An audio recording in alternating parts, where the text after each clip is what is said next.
Everyone, I was listening to a podcast this morning. It's the Money Matters podcast with Jack Mallers, spelled Mallers. Jack Mallers is the founder and CEO of Strike, Strike.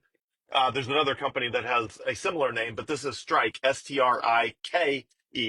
And anyway, so Jack Mallers runs the Money Matters podcast, and his usual guest is Matt Odell, which is his largest investor in Strike. Well, on the podcast, someone posted, because they do these things live, someone posted in the chat, don't ever sell your Bitcoin. Because they were talking about using Strike's bill pay feature to pay for stuff with Bitcoin. So somebody just, types, don't ever sell your Bitcoin. And Jack Mallers stops and he's like, okay, we have to clear up this misunderstanding. When is it appropriate to sell your Bitcoin and not sell your Bitcoin? He said, in the early stages of someone's adoption of Bitcoin, that is good advice. Now, I'm paraphrasing what he meant here. In the early stages, that is good advice. You want to spend your US dollars and save your Bitcoin because the Bitcoin is the better money. So you want to spend your less good money and save your better money, which is Bitcoin. But as you get farther and farther down the Bitcoin rabbit hole, you get to a point where you don't have any US dollars left to spend.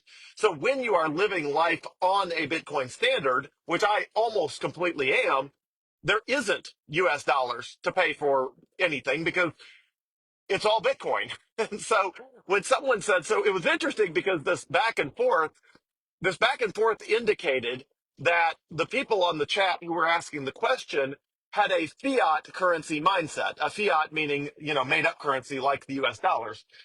They had a fiat currency mindset rather than a Bitcoin mindset.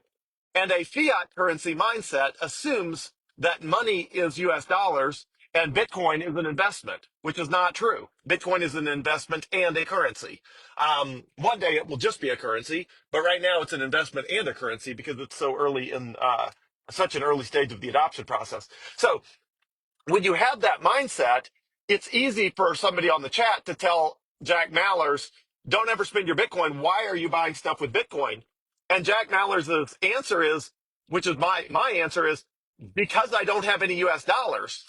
And for the person on the chat who, of course, thinks they have the moral high ground of high and mighty, they're like, yeah, but I don't spend my Bitcoin. It's like, well, look, if you're buying shelter, clothing, transportation, food, if you're buying anything that improves your life and you're spending US dollars, those US dollars could have been already converted into Bitcoin. And if you have not yet converted them into Bitcoin, then you're sitting on US dollars that are melting away when you could be sitting on Bitcoin. So I get this question myself now and then when I talk about that I live almost exclusively on the Coinbase debit card, meaning I buy virtually everything with the Coinbase debit card. And from time to time, people ask me like, but why would you spend your Bitcoin? Well, first of all, I'm always buying more Bitcoin. Every time a paycheck hits, literally, like immediately it goes into Bitcoin. So I'm sitting on US dollars basically almost never. So it immediately goes into Bitcoin. But then I'm spending Bitcoin with the Coinbase debit card. But people are like, well, why are you spending Bitcoin? It's like, well, what am I supposed to spend? I need to eat, I need shelter, I need clothing, and I need transportation, and I need to pay for that somehow. And again, you can tell when people ask the question, their assumption is, well, why don't you pay for it with dollars? And the answer is, well, because I don't have dollars. That's the whole point. I don't have dollars because the dollars I had were already converted to Bitcoin. If I had dollars, yes, I would buy stuff with dollars instead of Bitcoin because I would save the Bitcoin and I would spend the dollars. But once you get far enough down the Bitcoin rabbit hole and understand the value of Bitcoin as compared to US dollars, then there's no reason to hold US dollars anymore. And so Jack Mallers, prides himself on holding literally zero US dollars. His total US dollar holdings for Jack Mallers is zero.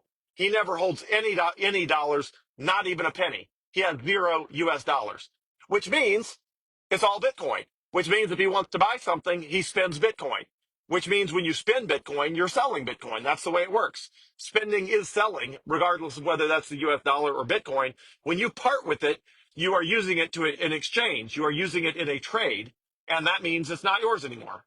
So anyway, I thought it was interesting. I guess I wanted to do a video about it, and partially As an endorsement, I think I'm a big fan of Jack Mallers. If you don't mind the language of his podcast, there's a lot of insights with Jack Mallers, Matt Odell, and just people who have been in the Bitcoin world for 13 or more years now. They have a lot of historical perspective. For what it's worth, another thought that Jack Mallers shared in the podcast episode I was talking about today is he said, look, um, any asset tends to chop up and down around round numbers. He's like, Bitcoin's done the same thing. It did it at $1, it did it at $10, it did it at $100, it did it at $1,000, it did it at $10,000. Now it's likely to do it at $100,000, which is humans like round numbers. And, when people are, when you get to a round number like 100,000, you're going to go above it, below it, above it, below it, above it, below it. You don't know how long. It's just there's a lot of people that psychologically are willing to sell when Bitcoin's above $100,000 because that's just their brain tells them it's expensive. There's a lot of other people that are willing to buy below $100,000 because their brain tells them it's cheap. Now, the truth is, it's just a number. I mean, a round number is no better than 99 versus 100 versus 101. It's not like $100,000 has any special meaning.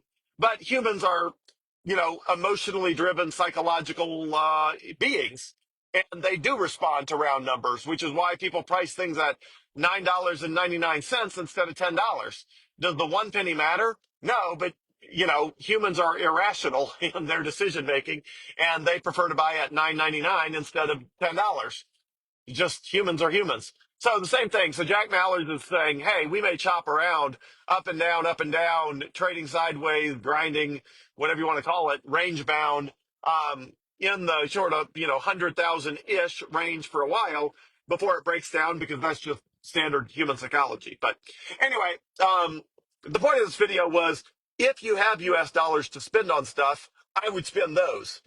If you get to the point where your conviction on Bitcoin is as high as mine, which is like stratospherically high, and you don't have US dollars anymore, then the reason you don't have those US dollars is because basically every time you get your hands on some paper money that someone else can print, you immediately exchange them for hard money that nobody can print. And when you do that, you eventually are buying everything with Bitcoin. And when people say, well, why would you buy things with Bitcoin? The answer is because I don't have US dollars. And if their response is, well, I buy things with my dollars, the question is, well, why do you still have any dollars? Why have you not converted those dollars you're talking about into Bitcoin? That way they can sit in Bitcoin before you spend them. And that way, at least they're not inflating while you're waiting to spend them. So figured I'd do a quick video with some highlights on, don't spend your Bitcoin. Great advice when you're early in the process. Late in the process, Bitcoin's all you have, which means it's the only thing you spend. But a lot of people don't understand that. In the future, everybody will spend their Bitcoin because Bitcoin will be the future monetary system of the world. It will be essentially the only currency anybody uses. And so everybody will spend their Bitcoin anytime they do anything that they do today with US dollars because it will be the currency. And that's its purpose and that's its intent. And when we get to that point, Bitcoin will be certainly worth more than $1 million per coin, probably worth more than $5 or $10 million per coin. But that's, years and years and years into the future. I think the easy path is Bitcoin getting above $1 million a coin in the next 5 years. That seems like a very clear path. Probably in the next, let's say 5 years. Next 5 years, Bitcoin above 50,000, or sorry, above $1 million per coin seems very doable. That's about a 10x. And then again, I think it keeps going up past that. It's just nobody knows how high. So have a great day, everyone. Always a pleasure. And I'm here for anything you need. Thanks.